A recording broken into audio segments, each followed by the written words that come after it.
Hello student, हमारा next topic है optical fibre, प्रकाशीय तंतु।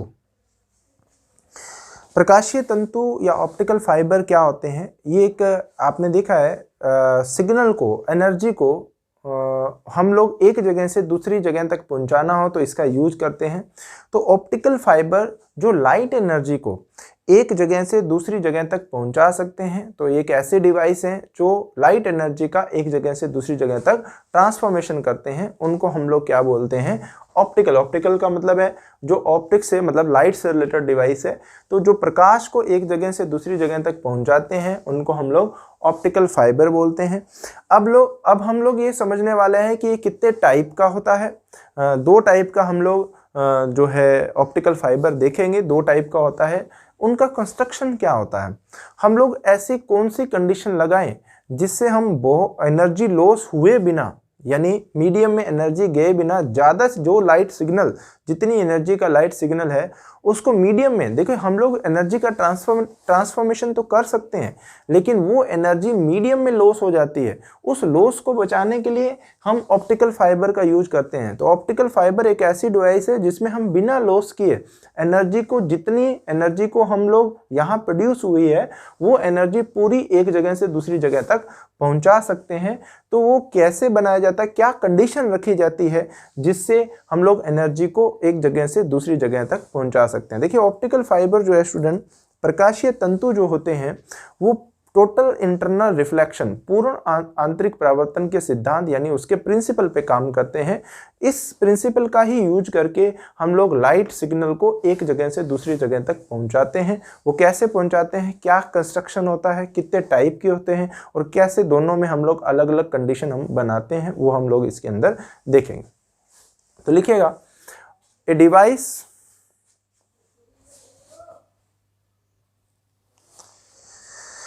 लिखिएगा a device which can transfer light signal from one position to another position is called optical fibre. वह युक्ति जो प्रकाशीय संकेत को एक स्थान से दूसरे स्थान तक स्थानांतरित कर सकती है या स्थानांतरित करती है, प्रकाशीय तंतु कहलाती है। ठीक है। अब जनरल क्या कंस्ट्रक्शन होता है, टाइप हम बाद में देखेंगे। पहले ऑप्टिकल फाइबर कैसे होता है, उसमें क्या क्या पार्ट होते हैं वो हम लोग समझने जा रहे हैं। ठीक है, मैं ऑप्टिकल फाइबर का आपको फिगर जो है वो वहां दिखा रहा हूं। ऑप्टिकल फाइबर कैसे होता है दिखने में, तो वहां देखिएगा, और उसकी स्ट्रक्चर जो है वो अब आपको समझा रहा हूं। ठीक है, तो देखिए, there are main 3 part in optical fibre. ठीक है, कंस्ट्रक्शन में लिख लीजिएगा, संरचना में लिखिए, there are 3 main part in optical fibre. पहला लिखना है स्टूडेंट, पहला हमारे पास क्या है,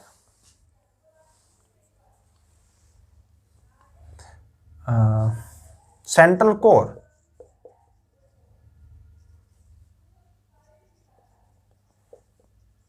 केंद्रीय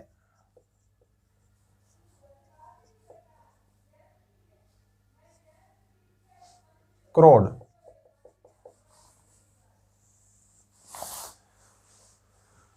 देखिए सेंट्रल कोर जो होता है, पहले मैं तीनों का डायग्राम बना देता हूं जिससे आपको समझ में आ जाए। ठीक है, सबसे पहले जो होता है यहाँ बिल्कुल इनर कोर होती है एक।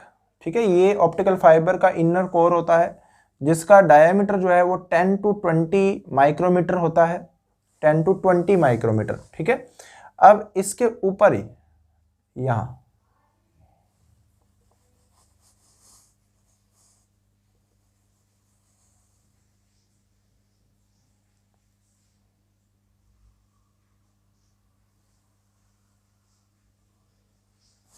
ये देखिए,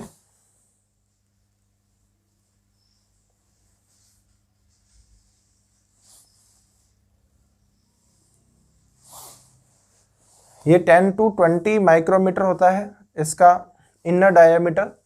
और जो दूसरा ऊपर मैंने बनाई है ये जो है स्टूडेंट, ये होती है हमारे पास जो ये हमारे पास सेंट्रल कोर हो गया, ये क्लैडिंग होगी। क्लैडिंग ठीक है, हिंदी में परिरक्षक कुछ ऐसा बोलते हैं, एक बार इसको क्लैडिंग ही लिख लीजिएगा। तो ये क्लैडिंग है और ये सेंट्रल कोर है, केंद्रीय क्रोड होता है ये, ठीक है। अब इसके ऊपर ये होता है, उसके बाद देखिए इसको इस तरीके से बनाने की बजाय ऐसे छोड़ दीजिए।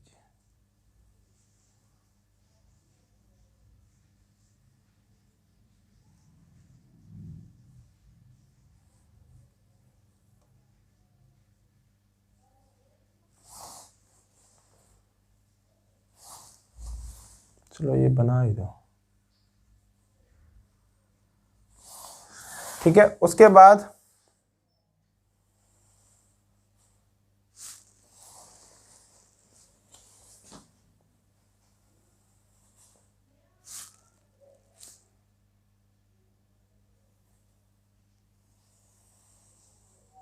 ये क्या होता है स्टूडेंट ऊपर,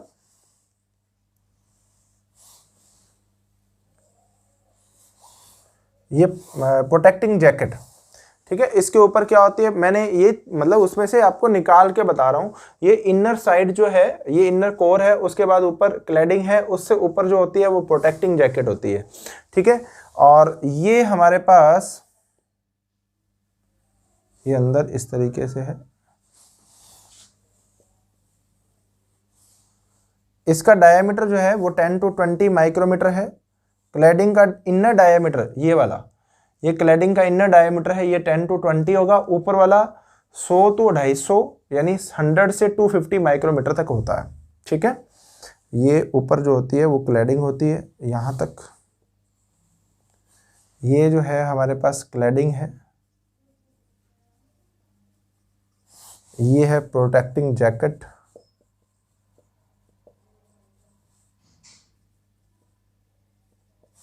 और ये हमारे पास सेंट्रल कोर। इसका जो रिफ्रैक्टिव इंडेक्स है वो 1.5 उससे कम होता है। ये प्लास्टिक की हो सकती है, प्लास्टिक या ग्लास की बनी हो सकती है। अब क्लैडिंग जो उसके ऊपर करी जाती है वो इस तरीके से ये नहीं करेंगे तो हम लोग लाइट सिग्नल को ट्रांसमिट नहीं कर सकते हैं। तो उसके ऊपर एक क्लैडिंग बनाएंगे।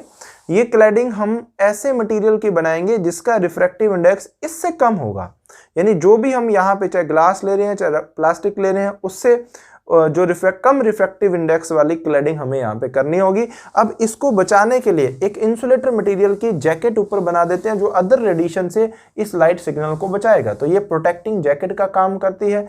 क्लैडिंग हमने इसके ऊपर बनानी है जिसका इनर डायमीटर जो है वो तो कितना होता है 10 to 20 माइक्रोमीटर होता है, और जो आउटर डायमीटर है, बाहरी जो व्यास होता है उसका 100 से लेकर यानी यहाँ से लेकर ये 100 से लेकर 250 माइक्रोमीटर तक हो सकता है, ठीक है। और इसका जो क्लैडिंग का जो रिफ्रैक्टिव इंडेक्स है वो इससे कम होता है। ये क्यों कम रखा गया है और ये लाइट सिग्नल को आगे कैसे ट्रांसमिट करता है वो हम लोग बाद में समझने वाले हैं।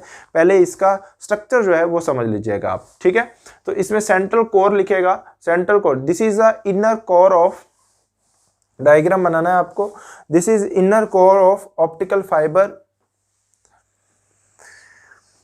This is inner core of optical fiber whose diameter is 10 to 20 micrometer, 10 to 20 micrometer, and it is made by plastic or glass, and it is made by plastic or glass। दूसरा लिखना है student,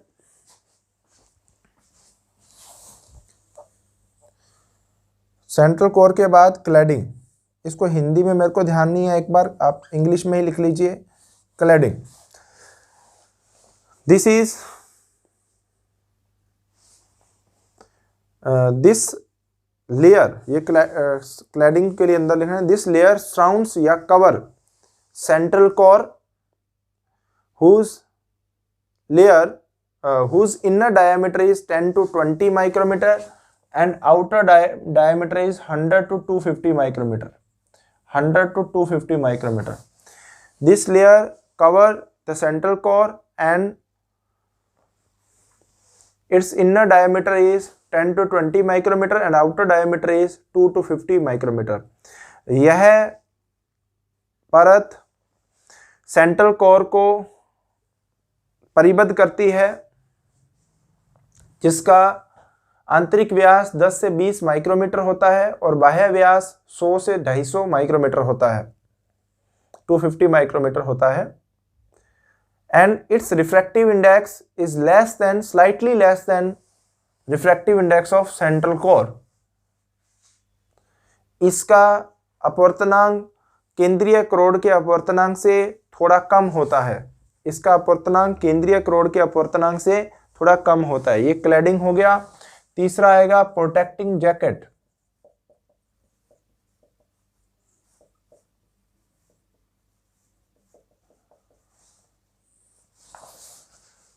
this is made by insulator material. इसे एक कुचालक पदार्थ द्वारा बनाया जाता है। And it cover both cladding and central core. यह क्लैडिंग व सेंट्रल कोर यानी केंद्रीय करोड़ दोनों को परिबद्ध करती है। And it protect light signal from other radiation. तथा यह प्रकाशीय संकेत को अदर यानी अन्य विकिरणों से सुरक्षित करती है, अन्य विकिरणों से सुरक्षित करती है। तो ये काम है प्रोटेक्टिंग जैकेट का। ठीक है, तो चलिए अब हम बात करते हैं types of optical fibre. Types of optical fibre, प्रकाशीय तंतु के प्रकार।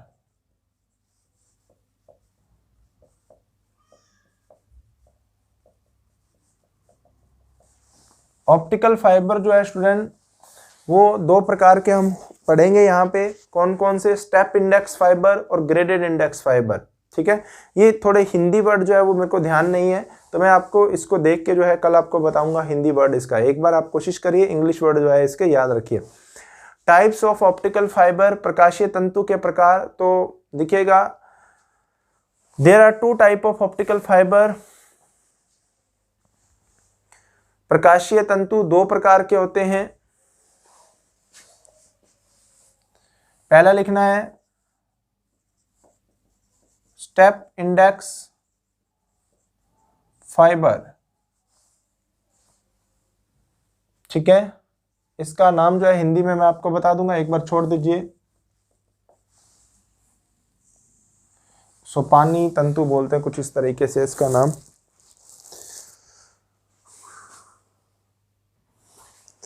हाँ जी, स्टेप इंडेक्स फाइबर में देखिए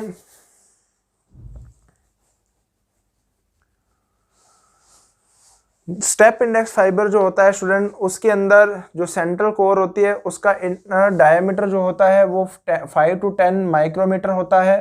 ठीक है, और जो ये हमारे पास क्लैडिंग होती है उसका इनर डायमीटर जो होता है वो तो 5 to 10 होता है, और जो आउटर डायमीटर होता है वो 10 to 100 माइक्रोमीटर होता है। ये ध्यान रखना है। ये हमारे पास स्टेप इंडेक्स फाइबर में बनाई जाती है। ठीक है, ये छोटे से छोटा इसलिए बनाया जा रहा है ताकि लाइट सिग्नल जो है वो मटेरियल जो है या रेडिएशन के कंपेयर मतलब उसके टच में ना आ पाए। ठीक है, जितनी उसमें मीडियम जो है वो कम जो है बाकी अदर सिग्नल जो है वो कम आ पाए उसके अंदर, इसलिए इसको छोटे से छोटा बनाया जा रहा है। ठीक है, तो लिखेगा in step index fibre central core has a diameter 5 to 10 micrometer and cladding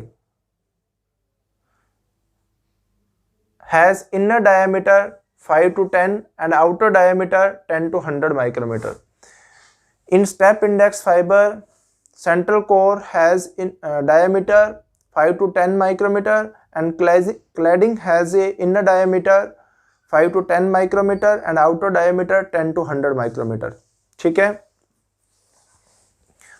तो हम लोग ये इसको मैं इस तरीके से दिखा रहा हूँ आपको कि ये हमारे पास एक स्टेप इंडेक्स फाइबर है जिसके ऊपर ये क्लैडिंग कर रखी है हमने।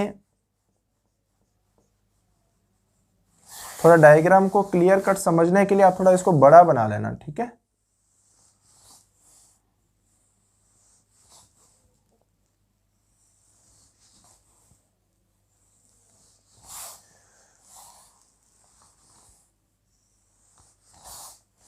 तो ये हमारे पास ऊपर क्लैडिंग है, ध्यान दीजिए।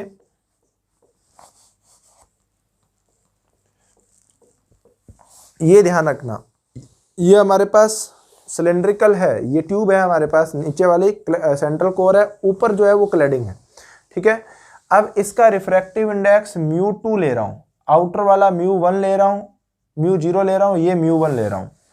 मैं क्या ले रहा हूँ, देखिए प्रोटेक्टिंग जैकेट जो है वो हम लोग सेम मटेरियल जैसी मान रहे हैं, उसका सेम रिफ्रैक्टिव इंडेक्स अप्रोक्सीमेटली, क्योंकि हमें तो सिर्फ डिस्कशन करना है कि इसके अंदर लाइट सिग्नल कैसे ट्रैवल करेगा, वो हमें डिस्कशन करना है। यहीं पे मैं आपको समझाऊंगा कि लाइट सिग्नल इसमें किस तरीके से एक पोजीशन से दूसरी पोजीशन तक जा सकता है बिना मीडियम के अंदर जाए, यानी इसके अंदर ही आगे ट्रांसफर होता रहेगा। कैसे होगा, on the basis of total internal reflection, पूर्ण आंतरिक प्रवर्तन के आधार पर, ठीक है।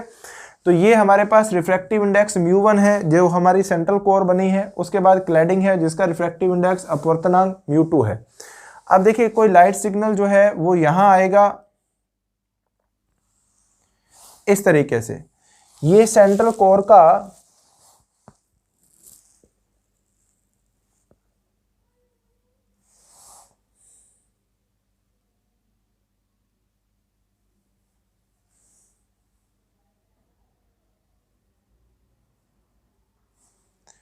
ये देखिए, ये सेंट्रल कोर का एक्सिस है अल्फा, ये एंगल अल्फा बना रहा है, ध्यान दीजिए।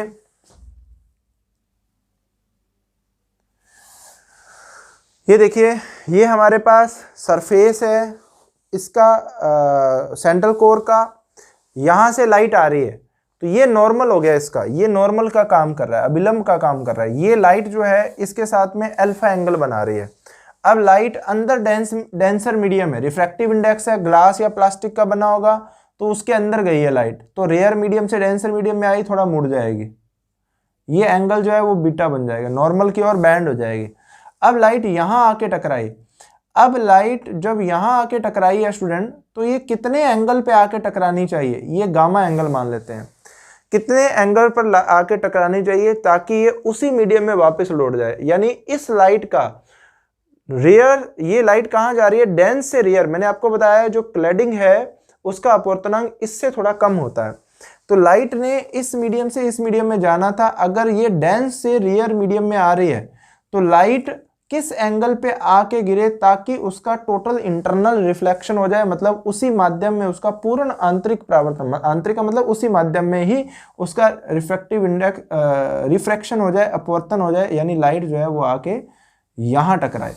तो ये एंगल कितना होना चाहिए, इंसिडेंट एंगल कितना होना चाहिए ताकि लाइट जो है वो वापस इसी माध्यम में आ जाएगी, वो कंडीशन हम लोग यहाँ पे देखना चाहते हैं। यानी इस एंगल को कितने, ये एंगल जो है हमारे पास क्या कंडीशन हम ऐसी बाहर बना दें जिससे लाइट इतने ही एंगल पे आके यहाँ गिरे, और जब यहाँ गिरेगी तो लाइट का उसी माध्यम में रिफ्लेक्शन जो है वो हो जाएगा। फिर उसके बाद जब यहाँ से गिरेगी लाइट वापस, क्योंकि ये एंगल गामा होगा तो ये भी गामा होगा, फिर ये भी गामा होगा, तो लाइट वापस उसी एंगल पे चलती रहेगी, बार बार उसका क्या होता रहेगा, टोटल इंटरनल रिफ्लेक्शन होता रहेगा, तो लाइट इस तरीके से आगे ट्रांसमिट होती रहेगी। तो हमें हमारा क्वेश्चन ये रह गया है कि लाइट को कितने एंगल पे गिराया जाए। ये लेंथ जो है स्टूडेंट स्मॉल a मान लो, ये b मान लो, ये c मान लो, इसको इससे मिला दो, ये नॉर्मल हो गया, ठीक है। ये आपका ओरिजिन ABC लेंथ मान लेना, ठीक है। तो हम लोग ये कंडीशन फाइंड करना चाहते हैं। डायग्राम बना लीजिए।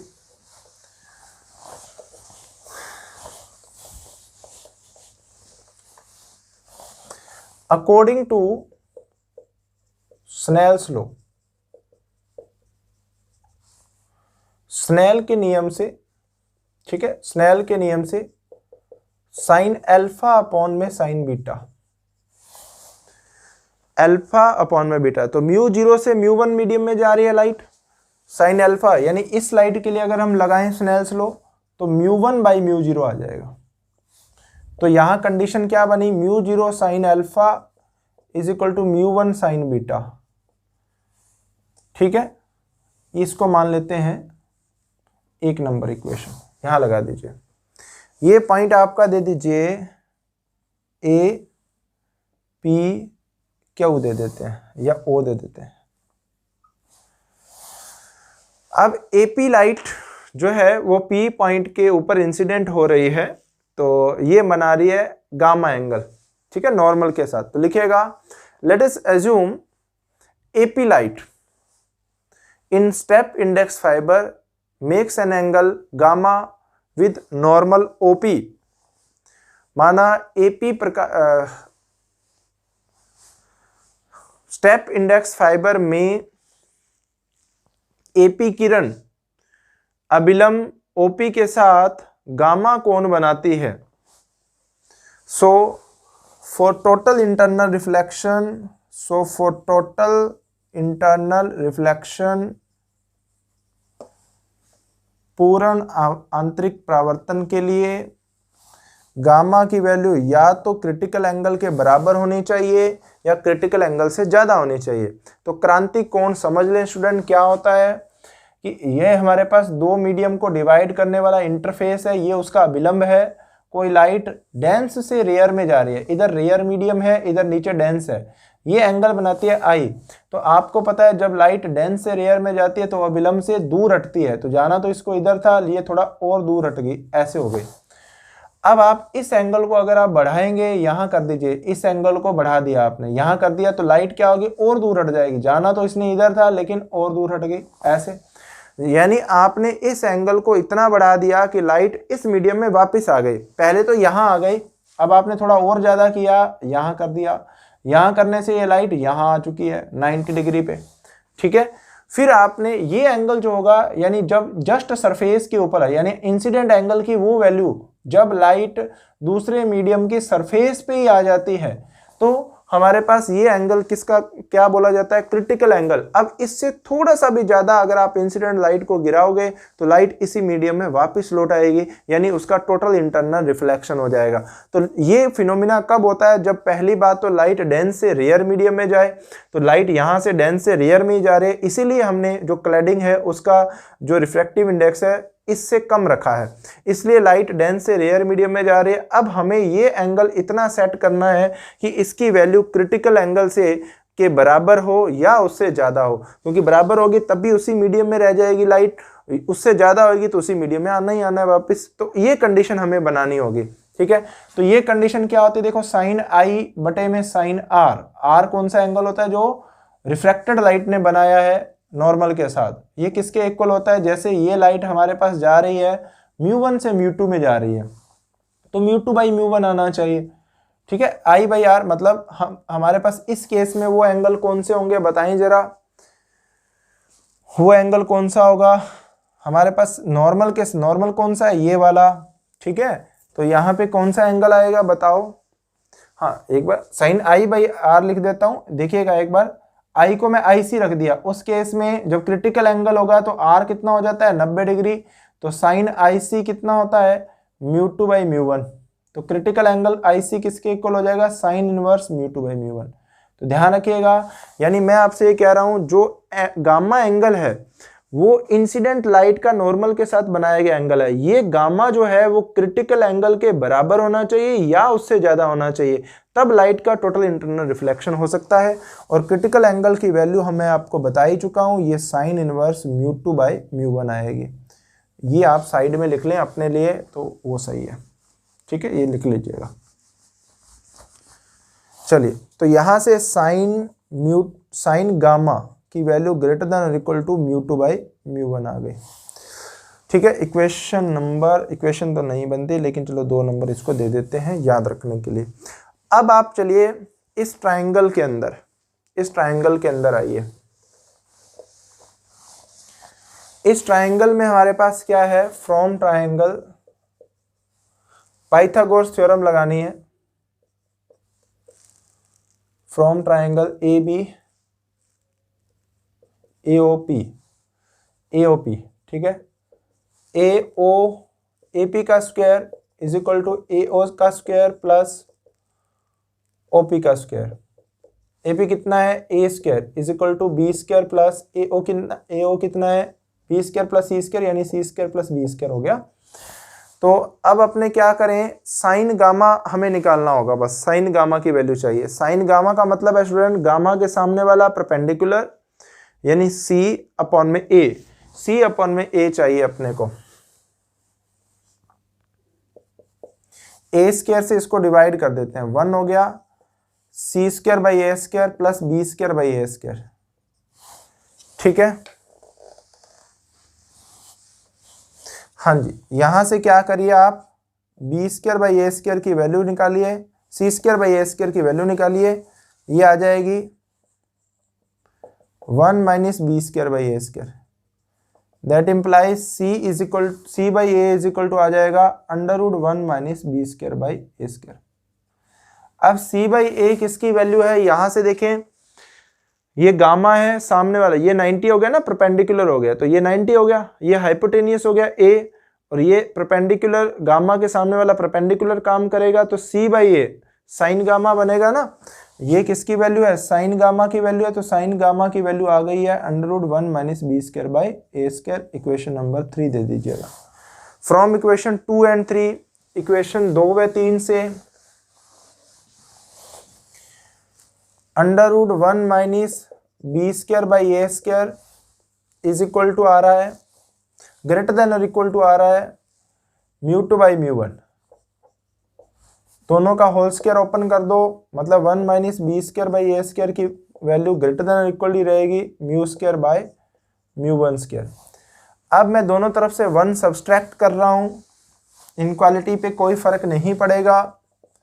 माइनस का B square by A square greater than और इक्वल टू μ2 स्क्वायर अपॉन में μ1 स्क्वायर -1। माइनस को ट्रांसफर कर दो, माइनस ट्रांसफर कर दोगे तो इनक्वालिटी का साइन चेंज हो जाएगा, μ2 स्क्वायर 1 माइनस इधर मल्टीप्लाई कर दोगे 1 माइनस μ2 स्क्वायर अपॉन में μ1 स्क्वायर हो गया। तो √b बाई ए की वैल्यू निकाल लो, B square by A square less than और equal to μ1 square minus μ2 square बटे में μ1 स्क्वायर। एलसीएम ले लो, ठीक है।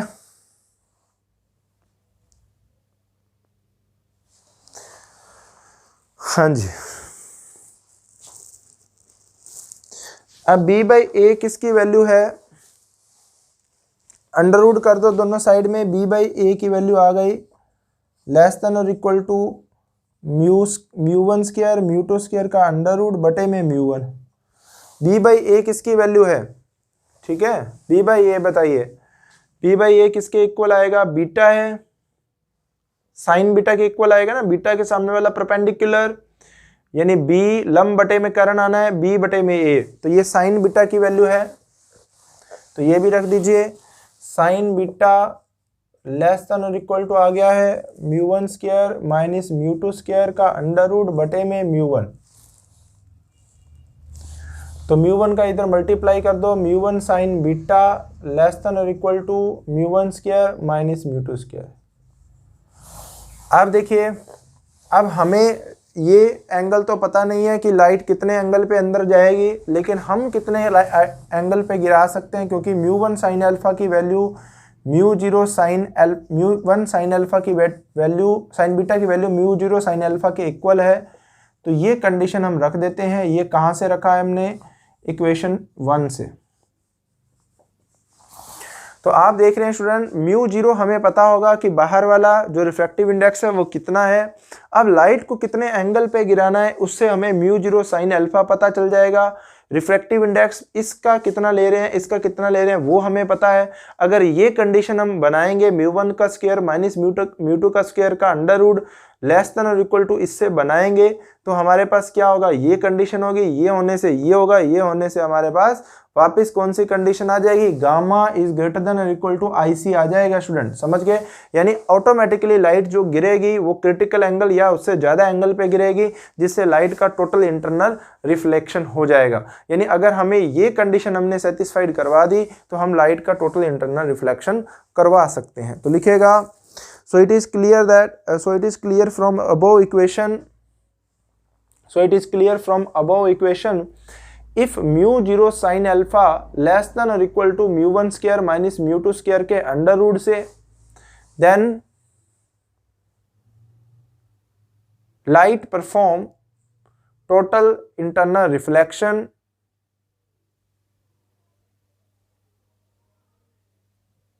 and move from one position to another position. अतः स्पष्ट है कि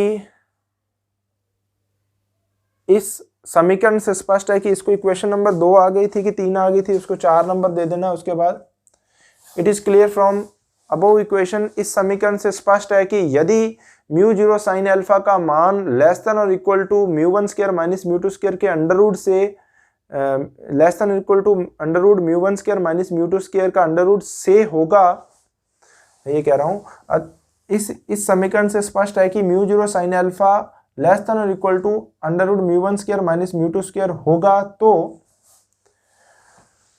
आपतित प्रकाश का पूर्ण आंतरिक परावर्तन होगा और प्रकाशीय संकेत एक स्थान से दूसरे स्थान